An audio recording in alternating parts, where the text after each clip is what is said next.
Alors, quels sont les facteurs qui ont permis aux trois premiers producteurs de manioc d'être là où ils sont aujourd'hui?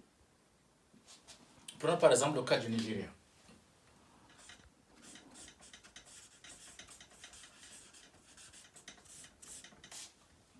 Alors, le Nigeria, entre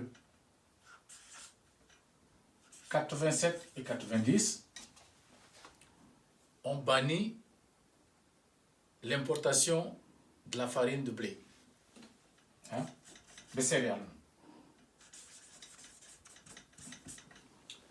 Vous savez que le Nigeria est jusqu'ici l'un des plus gros importateurs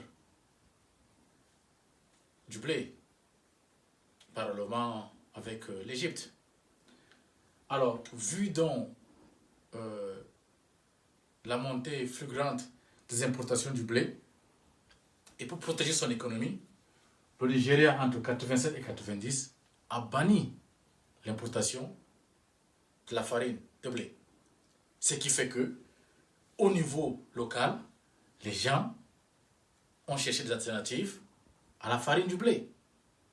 Et le candidat numéro 1 était le manioc. Alors, cette mesure-là a dopé la production du manioc, a permis de mettre en place les mécanismes pour la relance de la culture du manioc. Donc ce n'est pas un hasard que le Nigeria aujourd'hui, premier producteur de manioc, avec au compteur près de 60 millions de tonnes. Le Nigeria était très loin derrière le Brésil il y a quelques décennies. Et ça donnait un coup d'accélérateur à la production du manioc au Nigeria. On prend le cas de la Thaïlande.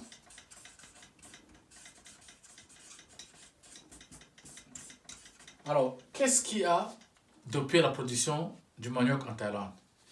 C'est l'Union européenne. L'Union européenne, avant les années 90, avec la politique avec la CAP, la politique agricole commune, avait interdit l'importation des graines hors de la zone de l'Union. Ce qui fait que il y avait une compétition élevée aux graines disponibles produits dans la zone de l'Union. Et du coup, les producteurs de Provence, dont les producteurs animaliers, avaient des difficultés pour pouvoir produire la viande à un prix bas. Car quand même, la Provence représente quasiment 70% de la production. Et qu'est-ce que l'Union européenne a mis en place? Elle a favorisé l'importation du manioc sous forme de causette ou bien de tourteau de la Thaïlande. À l'apogée de ces échanges entre l'Union européenne et la Thaïlande importait, les pays de l'Asie du Sud importaient quasiment 10 millions de tonnes de manioc par an. Ceci a permis donc à un pays comme la Thaïlande de mettre les mécanismes à partir de la bouture jusqu'à la production finie, c'est-à-dire les causettes et les tourteaux.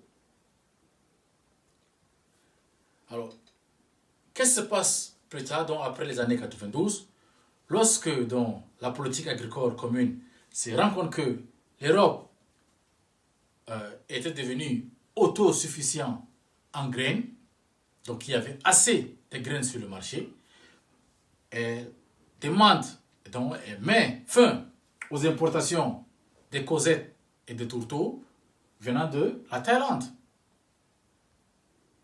Parce qu'effectivement, elle voulait protéger encore les agriculteurs européens contre cette compétition qui venait de l'Asie de l'Est et qui rendait le marché difficile.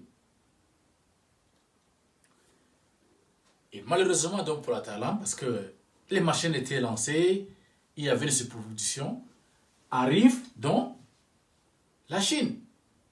Et heureusement, au moment où l'Union européenne met fin aux échanges commerciaux entre les pays de l'Asie de l'Est et l'Union européenne sur les importations du manioc, la Chine arrive au point nommé.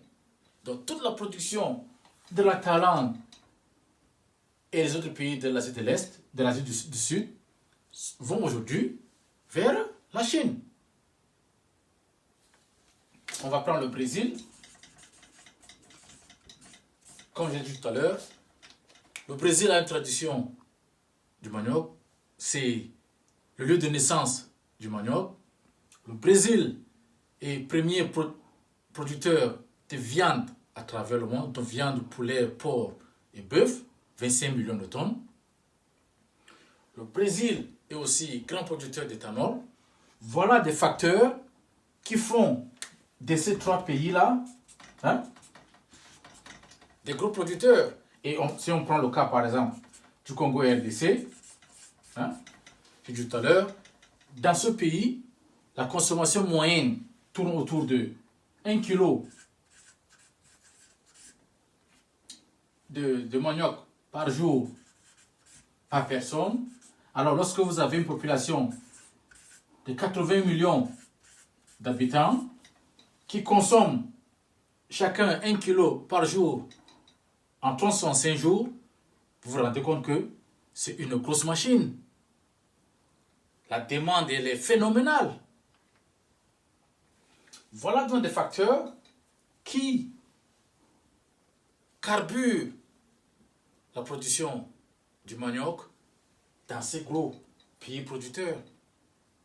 Et nous, aujourd'hui, au Cameroun, en RCA, et dans toutes ces régions de l'Afrique centrale, nous avons un élément qui vient peut-être à notre secours, qui est le coronavirus.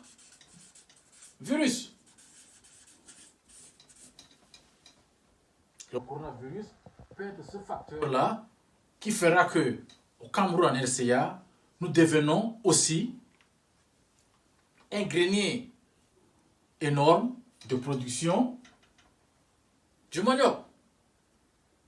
Et comment est-ce que nous allons donc transformer le manioc en richesse? Comment est-ce que chacun de nous peut tirer la richesse du manioc?